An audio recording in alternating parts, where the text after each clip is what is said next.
reality, captured in user-friendly symbols and processed for understanding.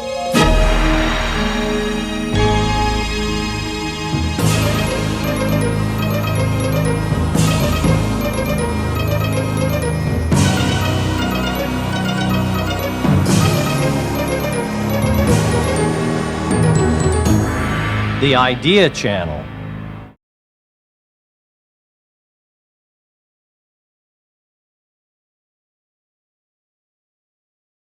Terrible conditions. Contrary to Ashton's thesis, the conditions in Chicago were worse than they had been in Lodge. Not the other way around. Because we had no heat. We can start any time. Well, you signal me when you want to start. Well, Dr. von Hayek, it's a pleasure to see you after years of reading you and indeed listening to you. I was one of the auditors of a course you gave at the London School of Economics many, many years ago. Tell me, did you begin in your intellectual life as an adult, did you begin as a Fabian? Were you a socialist? Yes. Were you an Adam Smith man? No. See, you could describe as a Fabian, of course. Well, there were, in fact, Fabians in Austria too, but I didn't know them. The influence which led me to economics was really Walter Rathenau's conception of a planned economy. He had himself been the raw material dictator in Germany and wrote some very persuasive books about the reconstruction after the war. And they are, of course, socialist of a sort, central planning at least, not a proletarian socialism, and were very persuasive indeed. And I found that there's really to understand that I had to study economics.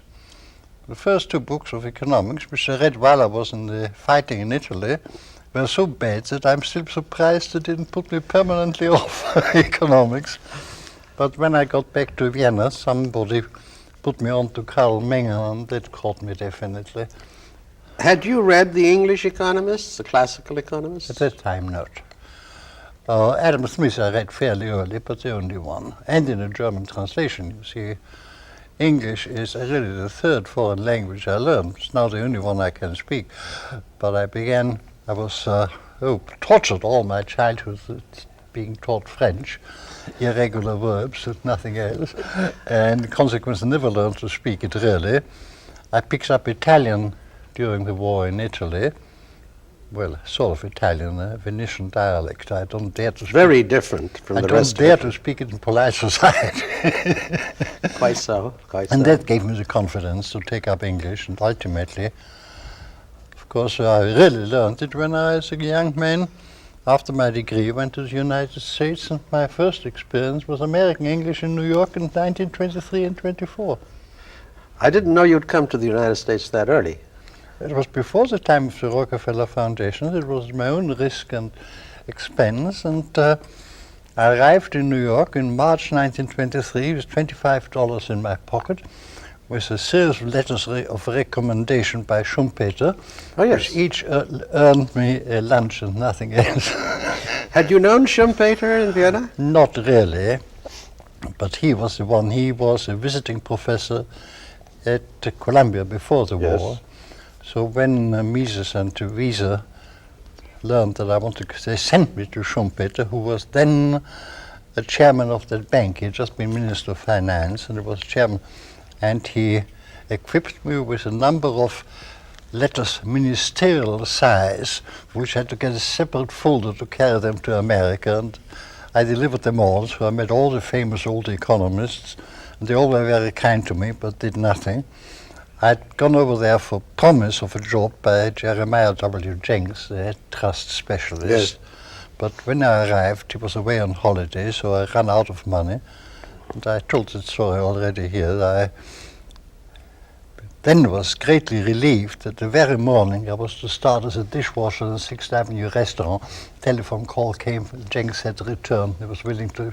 I have since bitterly regretted that I cannot say I started my career in America. Now you say you began as a Fabian socialist under the influence of Walter Rathenau. in those days, of course, this was a kind of an intellectual socialism, very and much you so. mentioned the fact it wasn't proletarian. Did it interest you that so many of the German, Russian, Austrian intellectuals were the ones who became the Marxists, not the masses? It was an intellectual movement that spread with enormous... Oh, enormous. But see, I spent my university days already arguing with these my opponents were Marxists and Freudians. Oh, yes. And we had endless discussions, and it was really what I thought the poverty of the arguments of the Marxists which turned me against socialism. I see. And incidentally, I'll let you another thing. Both the Marxists and the Freudians had the dreadful habit of insisting that theories were irrefutable. Yes. They were logically absolutely cogent. And that led me to see that a theory which cannot be refuted is not scientific. Yes. And that made me later embrace Popper when he had spelled this same idea out, which he had gained in the same experience. He was a few years younger, so we didn't know each other. But we both went through this experience, arguing all the time with Marxists and Freudians.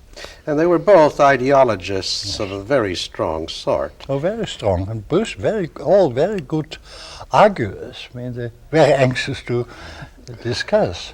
They also had, I think, the power of an evangelical movement and a humane movement. And by this I mean that those of us who listened to you and read you or studied under people like Jacob Viner or Frank Knight or Lionel Robbins always had to come to terms with the fact that the system, the free market system, whatever you want, was not humane. And that we felt that the society had to undertake something. Remember, this was depression, and we were seeing unemployment and poverty and banks failing and people scared and people killing themselves because their earnings had been wiped out. And when the New Deal came along, it seemed that here was the humane answer. And indeed, my parents, who were socialists, stopped voting socialist, even though they liked and loved Norman Thomas, and began to vote for Roosevelt. And we all felt that at last government had developed a, quote, heart. Did any of this make... Well, I didn't see it that way, but of course it tallies completely with what I'm doing at the moment. You may be amused that a few days ago, before I was returning the last volume of Law, Legislation and Liberty for being printed, I inserted one sentence into it, and it runs, "Man was civilized very much against his wishes." I mean, it's really the innate instincts which are coming out. That's a very Freudian statement, isn't it? In a way, well, it's Freudian and anti-Freudian, because Freud, of course, wanted to relieve us of these repressions, and my argument is that by these repressions we became civilized. Well, his whole point is that civilization is the repression of guilt, and that without that you can't have in none. his old age, of course, And the when he wrote, repression of aggression, of hostility. And so when he wrote the Civilization and His Discontent, he was Yes. already getting upset by what his pupils were making of his original ideas. Quite so. I was interested that your works in the last 10 years have become, or have returned to a much more social philosophical scale than your earlier works. Well, let's start with the earlier ones. You created a furor in the United States, England, and I imagine around the world with The Road to Serfdom, because it came out at a time when you were a lone voice speaking in the wilderness about the terrible dangers which were inherent in turning over to government, even good government, even by good and well-intentioned people, powers which were both dangerous and inexorable.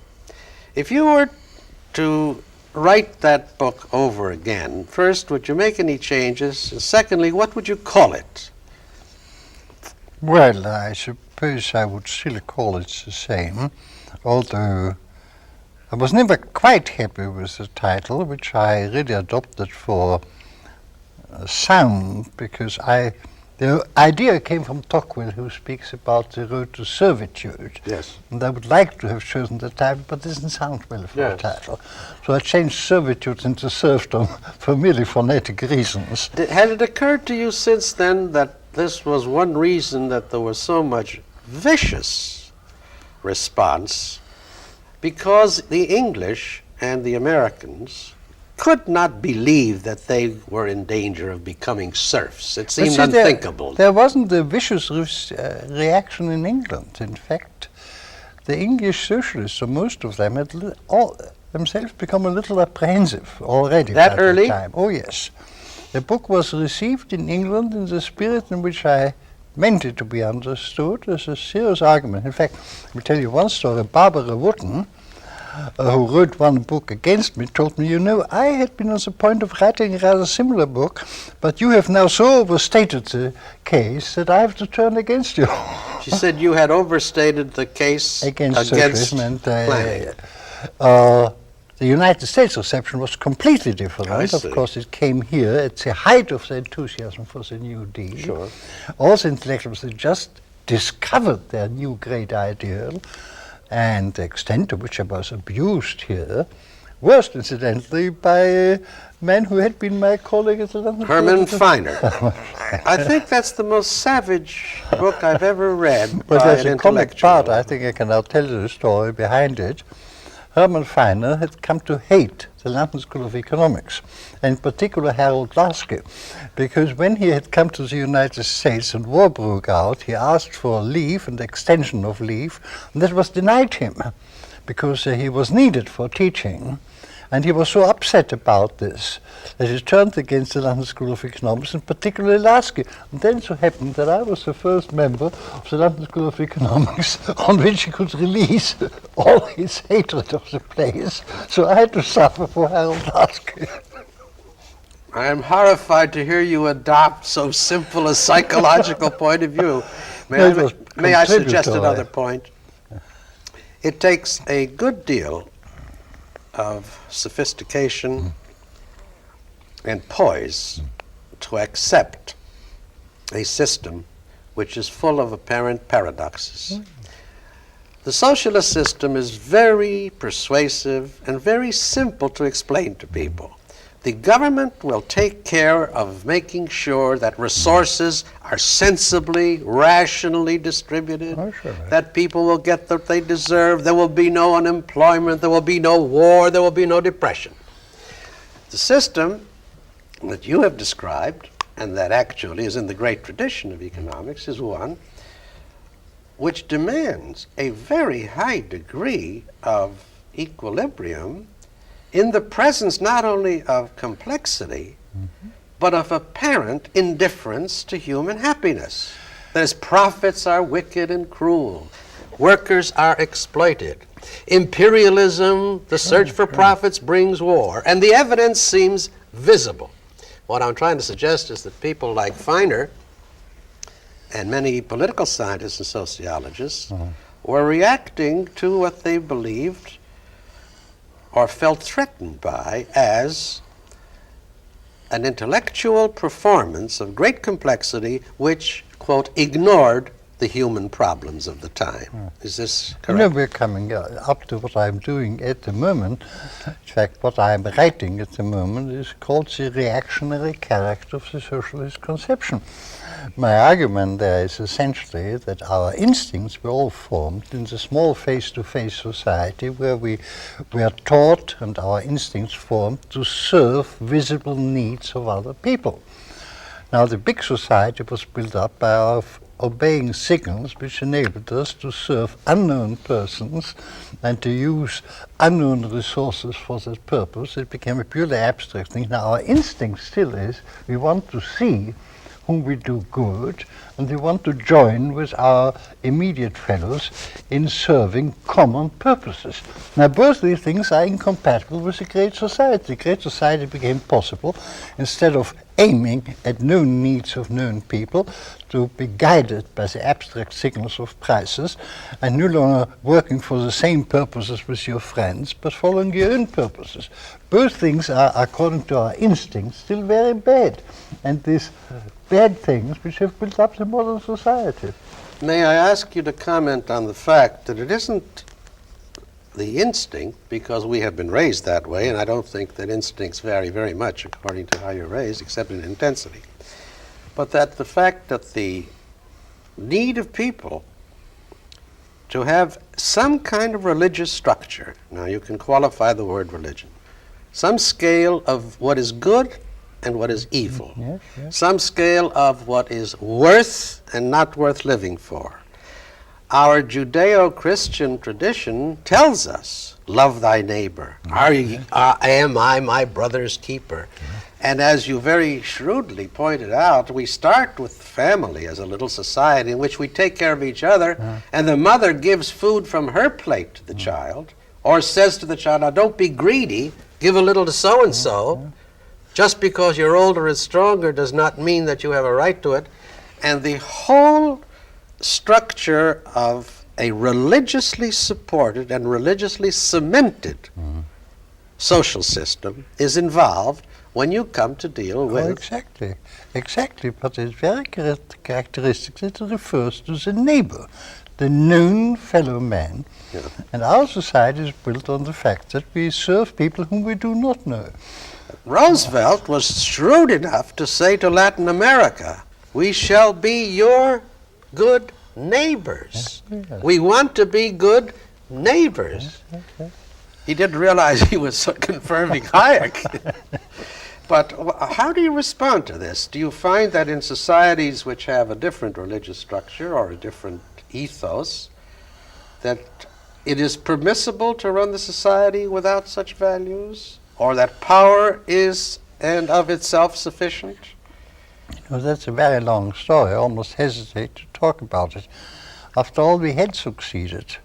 So long as the great mass of the people were all earning their living in the market, either as heads of a household or of a small shop and so on, everybody learned and unquestionably accepted that what had evolved, what you might call the capitalist ethic, of course much older than capitalism, the ethics of the market.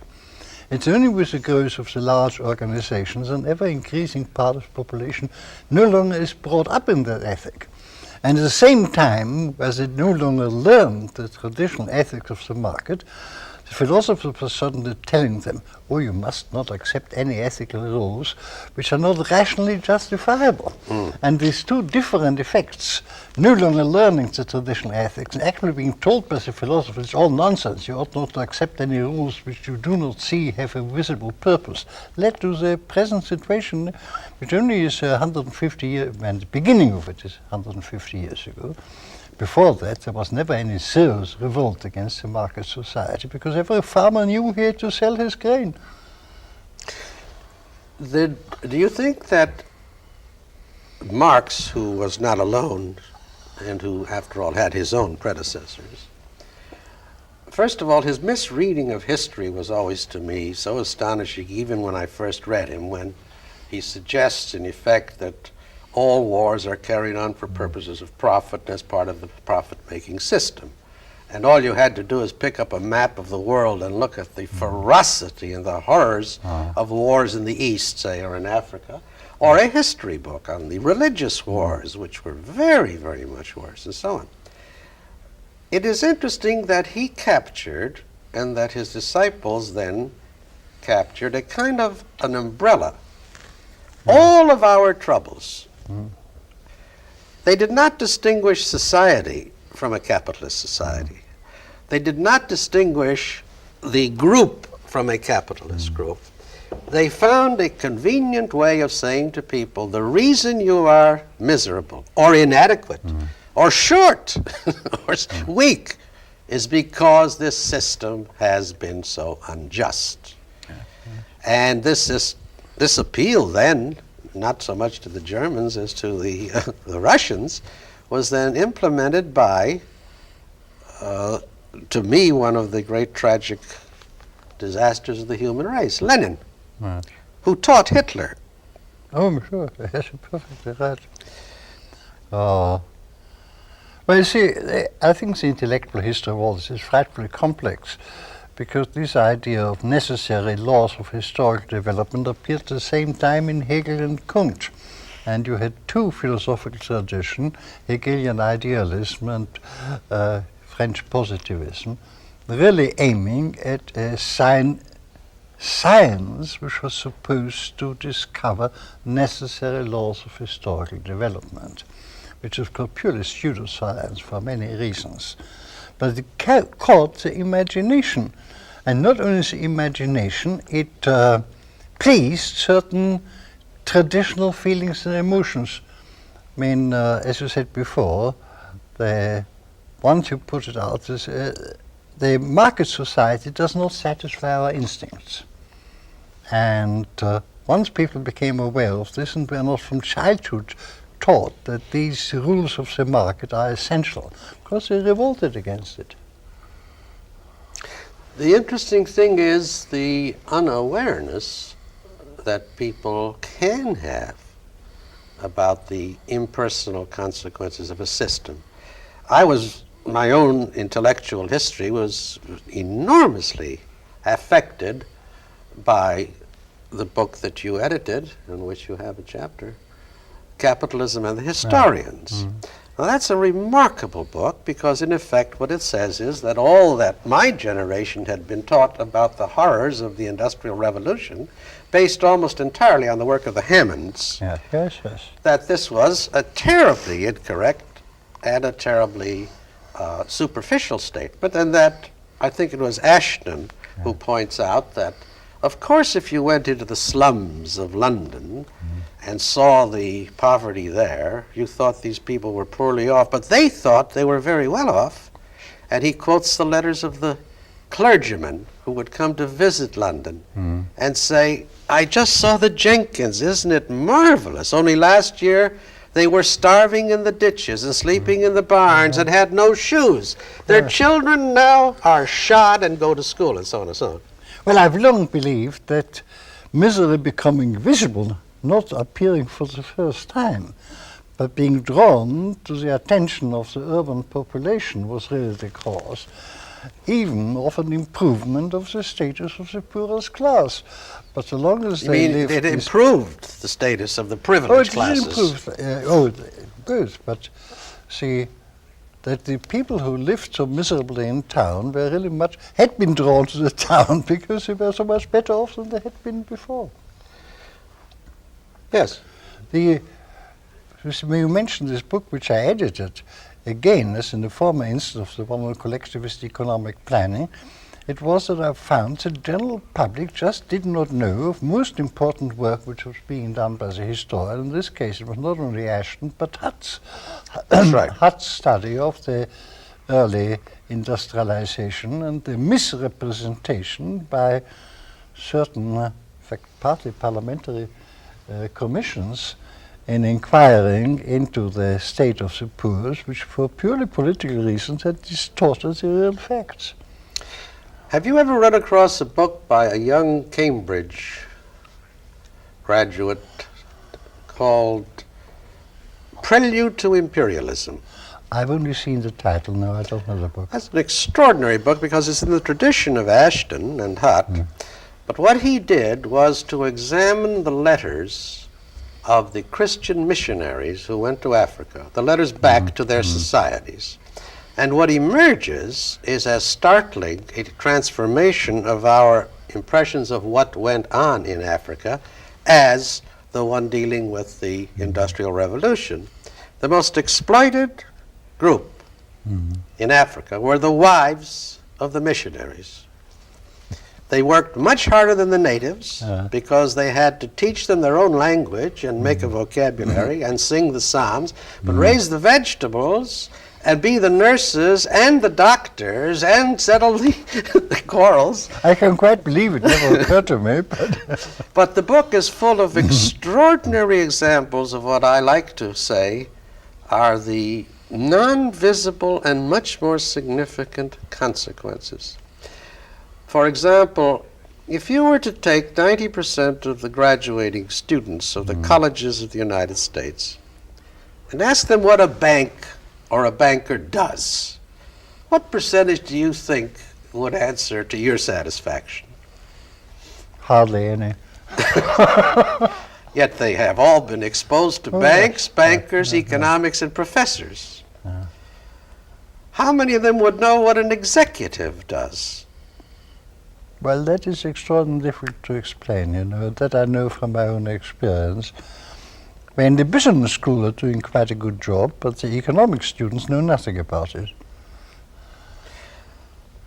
The ignorance of people about the things they vote about is, of course, very depressing. The feeling that one must temper one's disillusionment with the fact that these are very complicated, and to utter a heresy, not all people are intelligent. And you run into the problem of what the fate of a democracy will be when the crises become more acute and depend on more technical signals, to use your word, or information, to use mine. Well, I'm very pessimistic about this. You see, my concern has increasingly become that we call democracy a system in which it isn't really the opinion of the majority which governs, it's the necessity of paying off any number of special interests.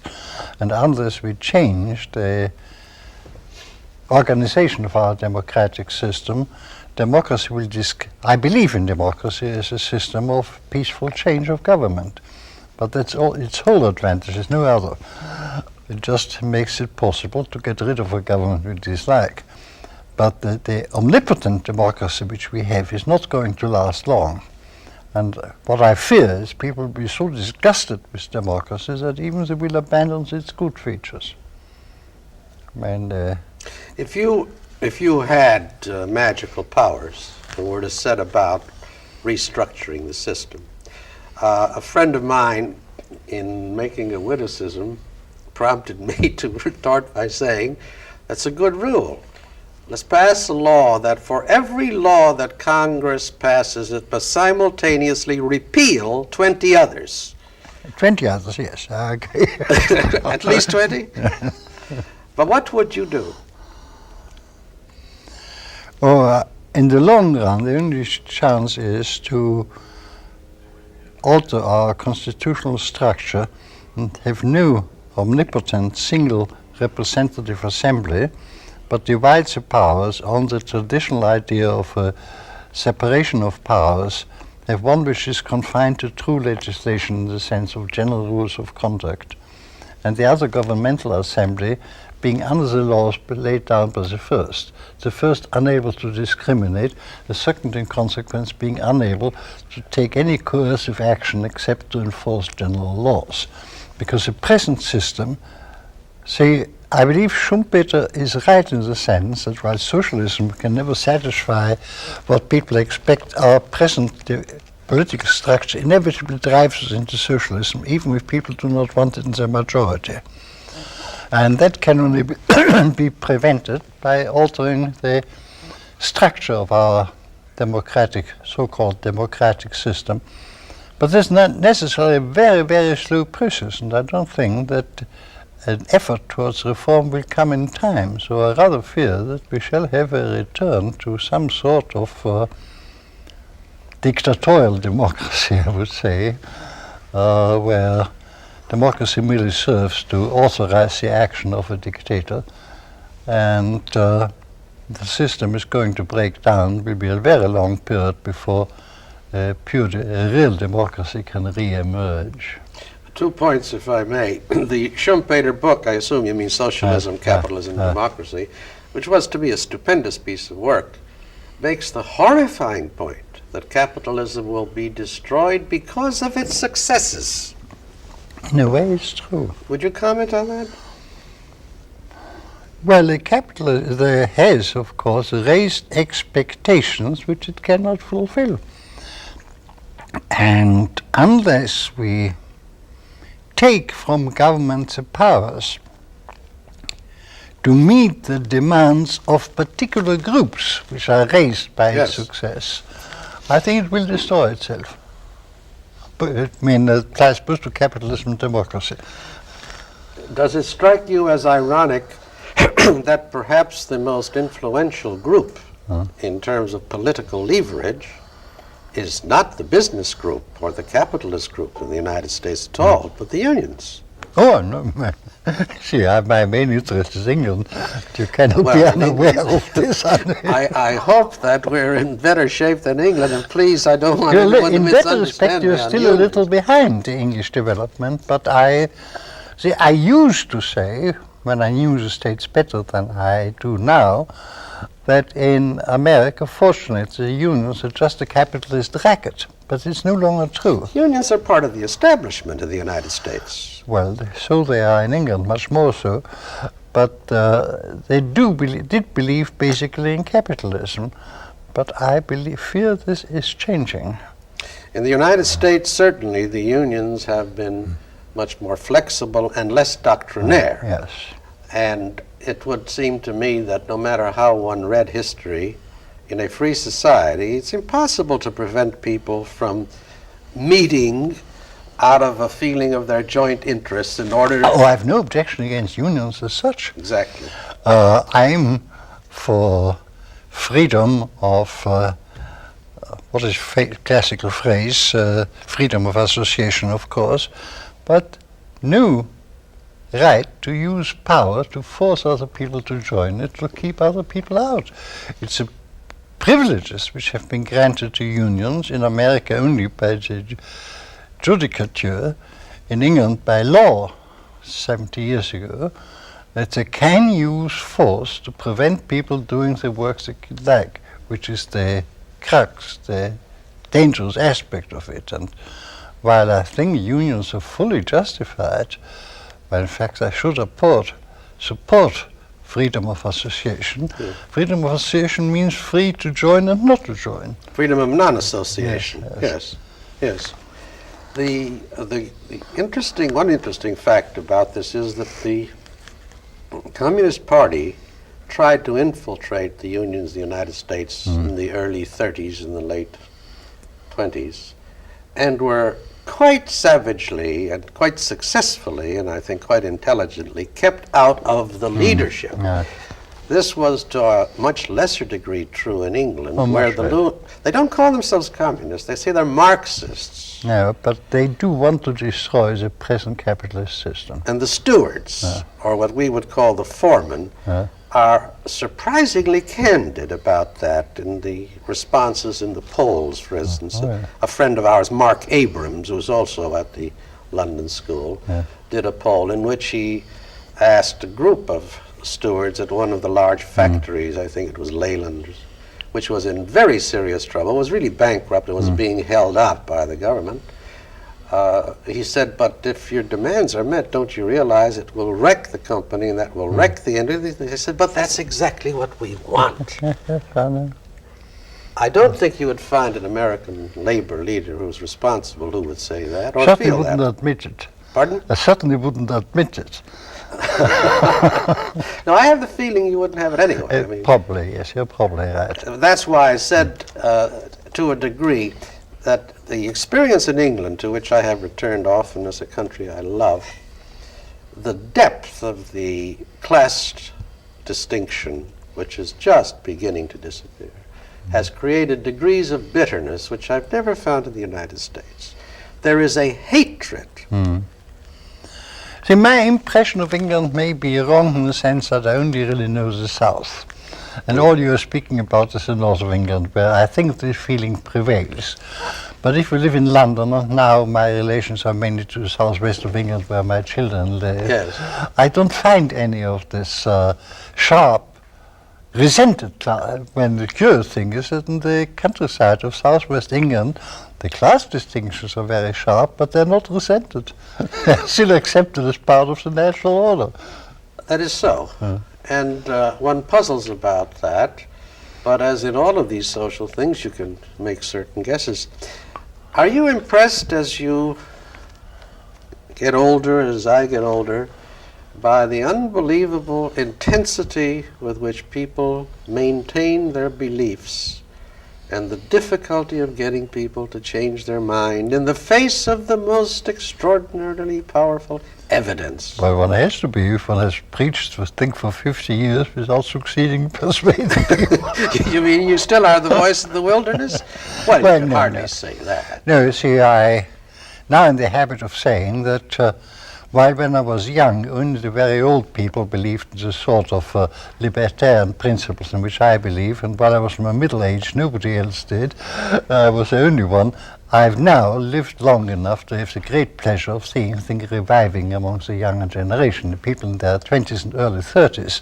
There are an increasing number who are turning to our. So my conclusion is, I've said this I think once or twice already in these interviews, that if the politicians do not destroy the world in the next 20 years, there's good hope, because there's another generation coming up which reacts against this. But the chance that they will destroy the world in the next 20 years, I'm afraid, is fairly high.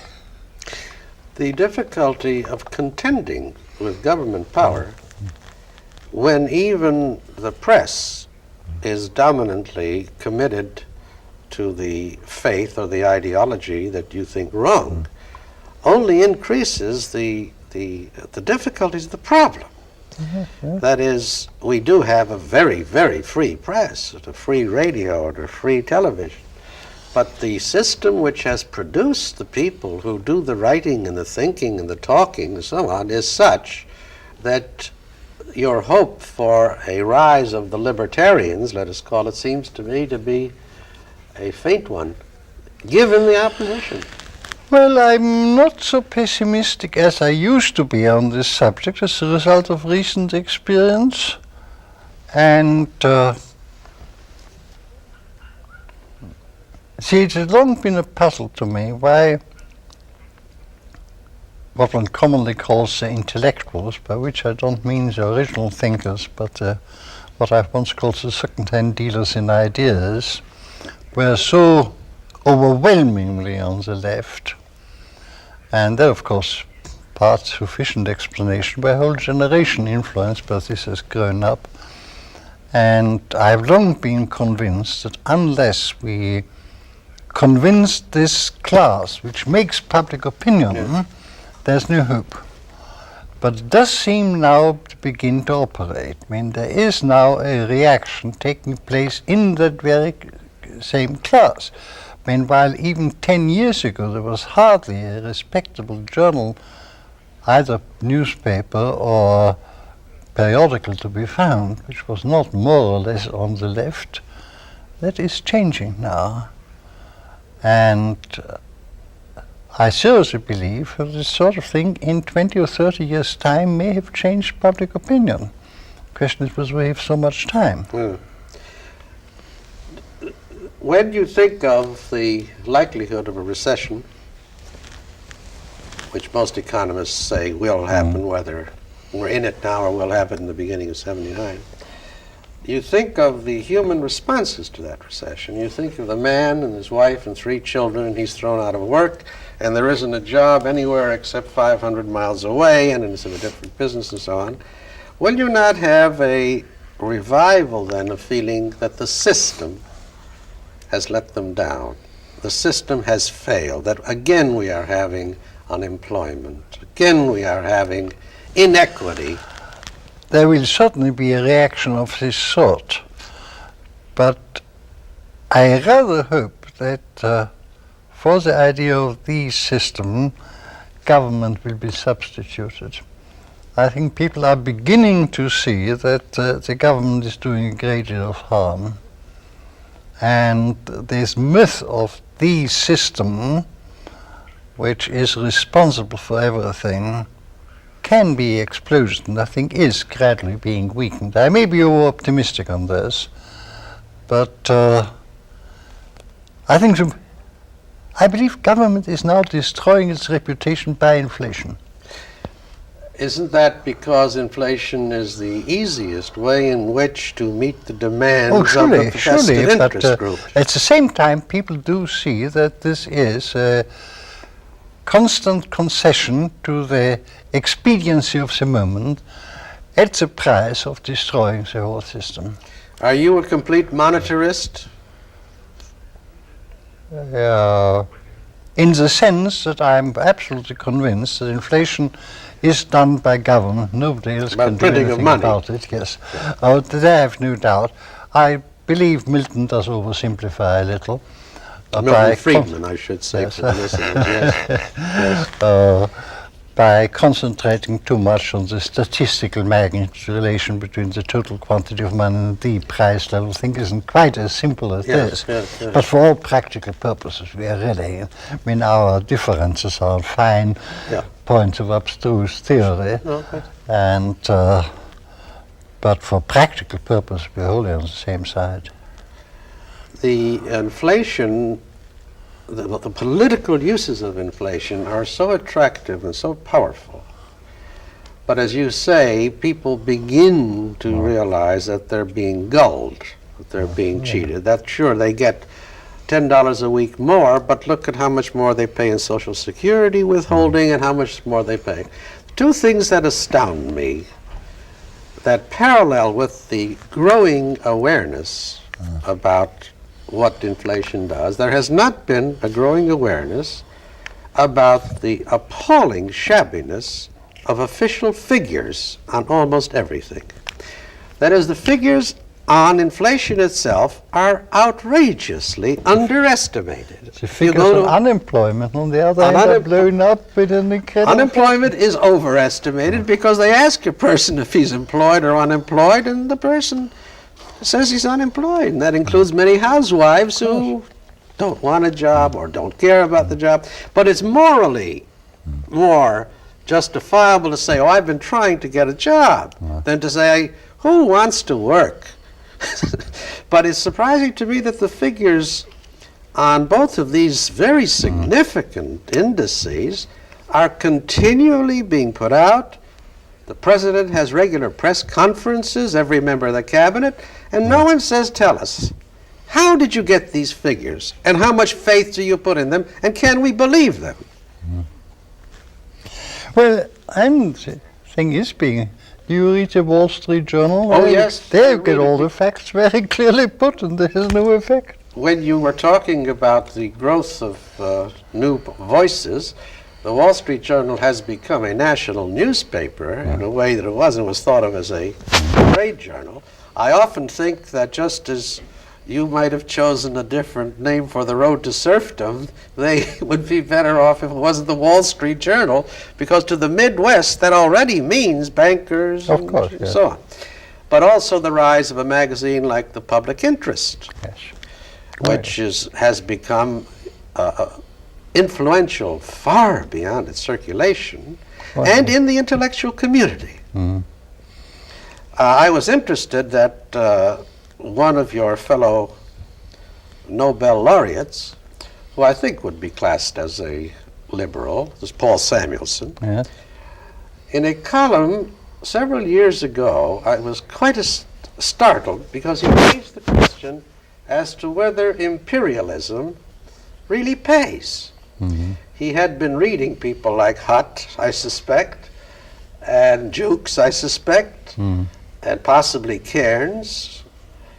And he came to this extraordinary conclusion. He said, I would be hard put to know how to prove it. And explains why.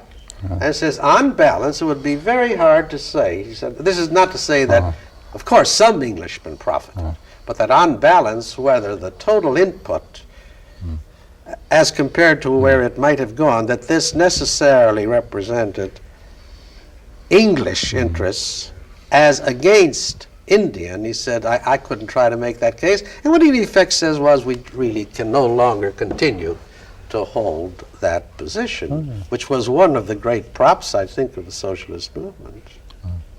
Well, you see, Samuelson doesn't really belong here. I think he's an honest person, and he's moving in the right direction. He probably started, well, I wouldn't say far on the left, but anyhow, it was predominantly what you here call liberal, I call socialist ideas, but he does see the problems.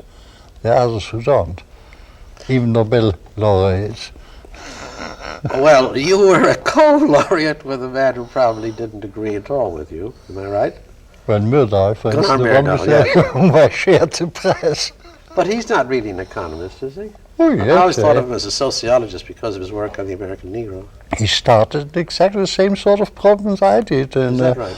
40 years, 50 years ago.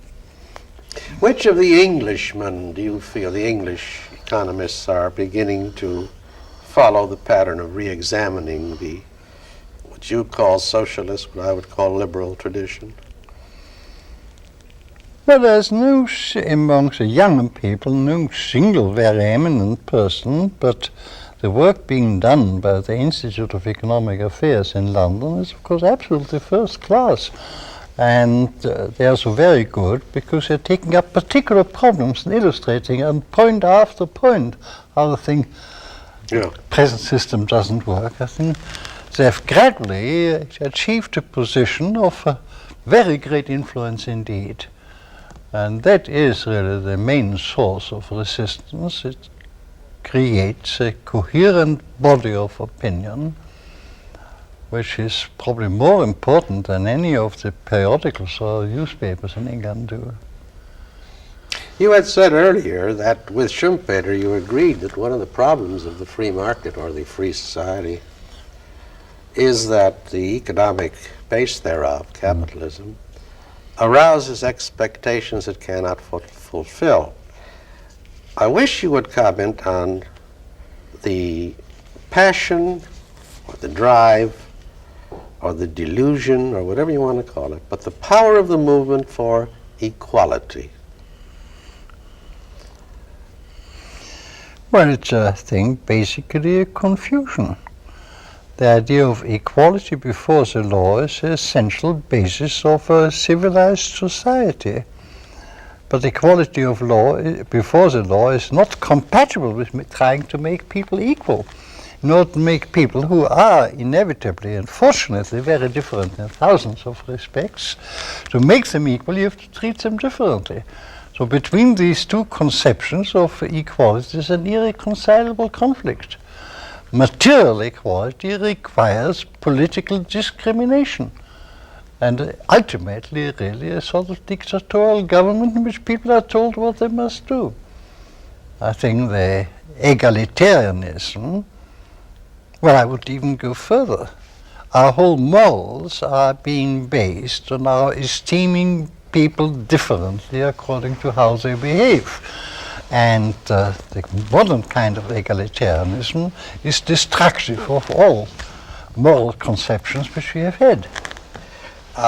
Coming to that problem from an entirely different discipline, since I was in political science and political theory, two comments that in all of the debates on the Constitution and in the Federalist, the United States had a collection of political brains such as I think existed nowhere in history except in Athens. Yes. It was unbelievable brilliance, resilience, and flexibility. Two very interesting things. Nowhere did they worry about the growth of federal power. On the contrary, they were reasonably convinced that the states would be so jealous of their sovereign rights that they had to coax them into the Union and coax them and bring them in, dragging their heels. But the idea of a federal system, which has become a leviathan, so far as I remember, is nowhere to be found. It's one of the few examples in which their predictive activities were blank. Yes. Now, the equalitarian idea would have seemed to them ludicrous, because what they said was that it is in the kind of society that we're trying to form, the very diversity and richness of life, of the farmer to till his soil, of the hunter to do this and so on, the awareness that they had of the fact that freedom would give people an opportunity to express themselves and live their kind of lives, even unto what they believed in or what church they went to or whether they went to church or not. None of them, incidentally, use the word God, you know. Yeah. When I say none of them, there's providence, divine providence. Well, the one who I think came nearest to seeing the danger of excessive power of the federal government was Madison, the man whom I think most highly He wrote of. the fifth, yes. Yes. The others certainly You're quite right. Yes. most of them. He also saw he picked up the point of Aristotle about the middle class Yeah. in a most powerful way. Oh. Incidentally, it just occurred to me, we're sitting here talking, and I couldn't help but think how few economists I know with whom I can carry on this kind of discussion. In that sense, if I may say so, you are unique. And I'm reminded of the fact that in the United States, there were not separate fields called economics and political science. It was called political economy. And it seems to me a great tragedy that the fields were split.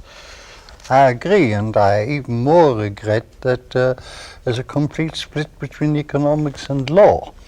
See, in my time on the continent, you could study economics only as part of a law degree. Yes. And that was very beneficial. And I still maintain, as I once put it, that an economist who is only an economist cannot even be a good economist. Well, I'm so glad to hear you say that. Incidentally, just as you mentioned the rise of a libertarian movement among the young economists, it's interesting how many new centers there are called the study of law and economics, or economics and law. There's one down in Florida. I'm going there in February, yes. I always anticipate you, or I'm behind you. Let me ask you this question. What do you think that, if you were talking to a group of working men who would say, well, these two, eggheads and highbrows, they talk on a high level, but I've got a wife and kids to support, and I can't possibly raise them on the salary I'm getting. It's a rotten society. We have moved 20 times. We were burned out, so the insurance didn't cover it, or whatever you want. What do you think a society owes, if you want to use that term? I'm not talking about the social contract, which was written by another very talented, but I think crazy man. What do you think the society owes those of its members who are law-abiding? Well, owes, I think, is a somewhat inappropriate expression, but I think you can reasonably expect a tolerably wealthy society to guarantee a uniform minimum floor below which nobody needs to sing. The people who cannot earn a certain very low minimum in the market should be assured of physical maintenance beyond this. But I'm afraid even this cannot be generalized because only a tolerably wealthy society can physically do it. I mean, the Indians couldn't possibly do it. And many others. You mean India, not the American India. No, they are India, East yeah, Indians, yeah, yes. yeah. And the same is true of many of the underdeveloped countries.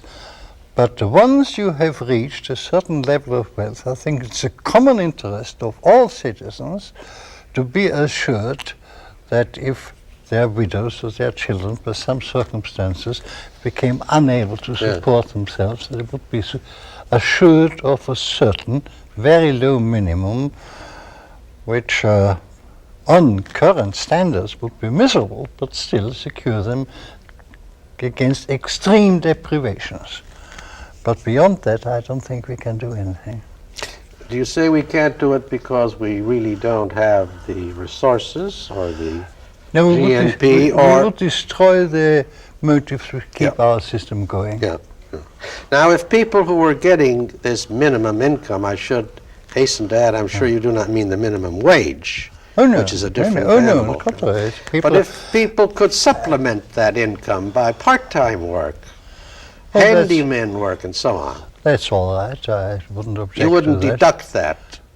No. I think for some, well, most of the people I have in mind would really not be able to make much of an extra income. Yes.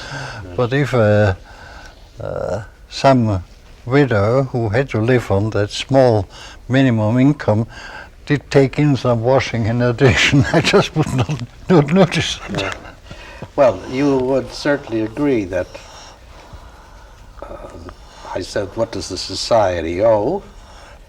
And I feel that, in that sense, that a society does owe its people certain things. First, military protection in this world. Oh yes, oh sure. That's We a can't different go out matter. and buy, you can't go out and buy a few bombs and protect your house and so on.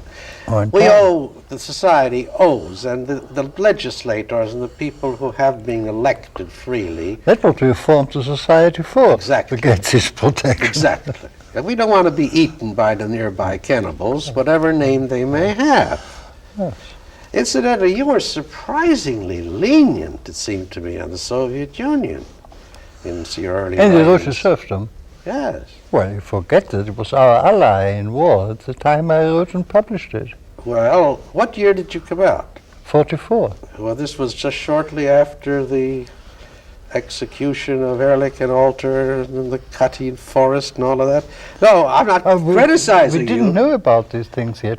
See, in fact, I say it came out in 44. It was mostly written in 41 and 42. I see. And you felt that it was unwise. I just had to restrain myself to get any hearing. I mean, everybody was enthusiastic about the Russians at that time. Yes. And to get a hearing, I just had to tune down what I said I about see. Russia. Yes, yes. Well, no, that's, if you asked me before, was anything I would do different in the book now, apart from that it's directed against a sort of socialism which is largely abandoned by the official Socialist Party, I would certainly speak much more openly about the communist system than I did in that book.